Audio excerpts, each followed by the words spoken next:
Hey everybody, it's me Edward Jones back with a new video, Man, War, and Nature. I just got done watching a video by Prepared Mind where he posed a question about whether is war is a struggle or hardship only reserved for SSTF, or is it something that's always been with us since the dawn of man? And it's something that's always been a part of our world, something that's always been in our midst. And I point to I thought of a quote by John Adams. Um, he was our second U.S. president, and there's a quote by him. And he states, "I must study politics and war, that my sons may have liberty to study mathematics and philosophy. My sons are to study mathematics and philosophy, geography, natural history, naval architecture, navigation, commerce, and agriculture, in order to give their children a right to study painting, poetry, music, architecture, statuary, tapestry, and porcelain."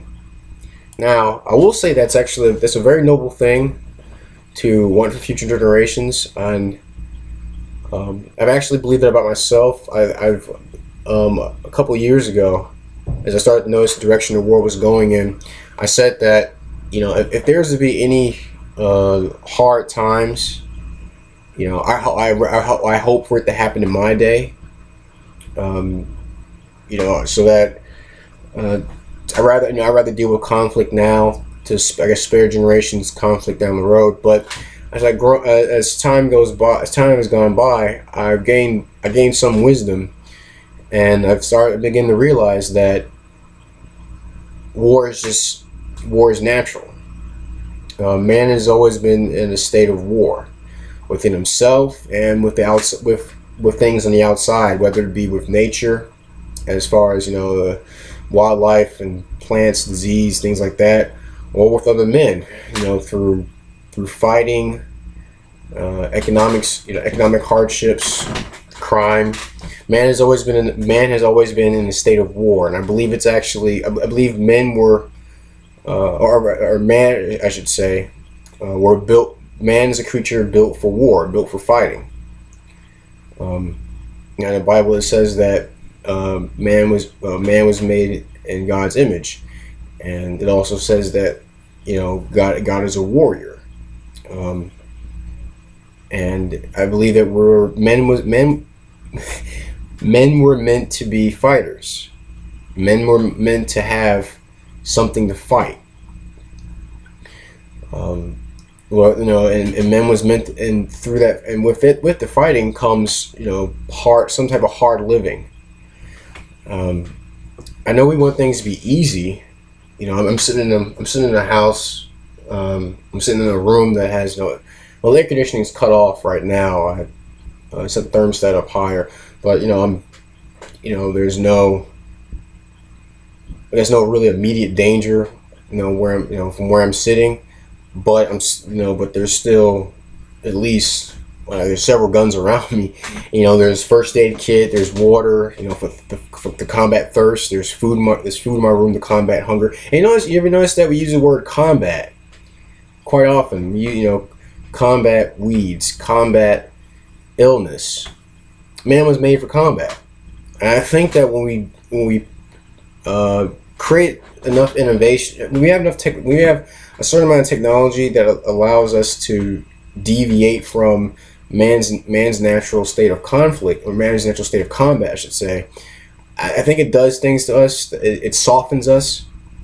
I think we're meant to be hardened in some form or fashion by the abuses that this world, the abuses, the struggles, the dangers this world throws at us. And through that hardening, we become better fighters. We can fight more efficiently. But I think the big mistake is when it might be a big mistake when we try to keep that same struggle from our children. I say our children. I don't have any children. I hope to someday, and if I do, I hope to teach them the things that I've learned, the lessons I've learned. Teach them how to be stronger individuals, not just physically, but emotionally, spiritually, mentally, so that they can be more efficient fighters down the road. Uh, I think through number the prepared mind. He said, he used the term creature comforts. For things like, I'll even go to say even indoor plumbing, or the way our water, the way we receive, the way a majority of us receive water, or having a police force, or too large of a police force, I would say, has softened us in a way. Now, would I want to get rid of some of these things? Large police force, yeah.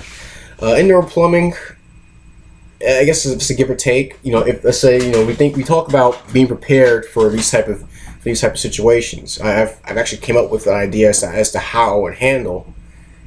Let's say the toilets didn't work. I construct another toilet. I deal with my waste in another way that doesn't allow for disease to spread. And then through that, I'll learn the importance of sanitation. I learn the importance of maintaining the environment, maintaining things in an appropriate manner. It's the same as with if you're hungry, you're not if you're hungry, we have food that's brought in. Someone else grew it, and I'm very appreciative of the work that farmers do. But I thought about what happens if that food stops coming in. Can I make my own food? I've done so. For the past 3 years, I've been working on I've been working with gardening. I've been learning how to grow food. I can tell you right now, it's tough. It's tough thing to keep up with. And I'm only working with I'm working with maybe a tenth of an acre, maybe not even that. And I can sense that if, let's say, I didn't have to go to work, if I was able to tend to my plants for more time, I can have better results. But having to juggle work and work outside the home, work at the home, then it gets to be tough. But I am getting a sense of that struggle that maybe we're meant to go through in some form or fashion. When people talk about crime, when people talk about violence, or people are surprised that there are that violence, all this violence. What's the cause of it? I think it's just natural. There have just naturally been predators, and we are built by design, and from our thoughts, we were constructed to actually combat that. Whether through the way we raise our children, or from when the predators in front of us. We were built to deal with certain violent individuals or violent creatures. We were built to deal with them.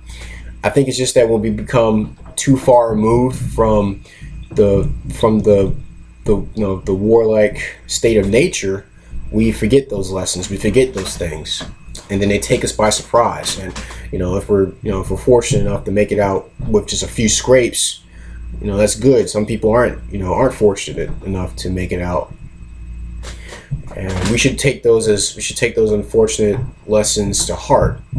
Understand that we need to get back to the understanding that, yeah, we may want to teach our children mathematics. We may want our children to learn mathematics and want them to learn art, but we also have to remember that none of that stuff matters if they can be taken out by predators, whether it be two-legged or four-legged, or insects or disease. If they're taken out by those things, then all that other stuff doesn't matter. Going back to the premise that security first, and everything else on top of that. So what do you think? Do you think man was made for some type of warfare, whether made to combat things, made to struggle, made to go through hardships in order to be stronger warriors for the future, and to pass those same lessons on? Or do you believe that these comforts that we have are what keep us civilized? Because if you think that, then you have to ask yourself, what happens if those comforts are no longer there? and ask about the current state of man. You know, what is man like now with these comforts, and what happens when those comforts aren't there? You know, will he become a predator, or will he become easy prey to those who have already conditioned themselves to live without those comforts, to work around those comforts? You know, can those comforts be our downfall, being contrary to our state, you know, to our natural state? You know, I'd like to hear your comments, you know, like a video response, or you know, comments in the comment section. I've always been curious to see what other people thought about this topic. If you're new to the channel, you know, I hope you hope you enjoy it. I hope you enjoyed, you know, this video, my previous videos, and hope you look forward to videos to come down the road. Any gripes, complaints, you know, send them send me a PM, or any congratulations, anything like that. You know, please send a PM or post it in the comment section. But that's my video. Man, War, and Nature. I'm Edward Jones, and thanks for watching.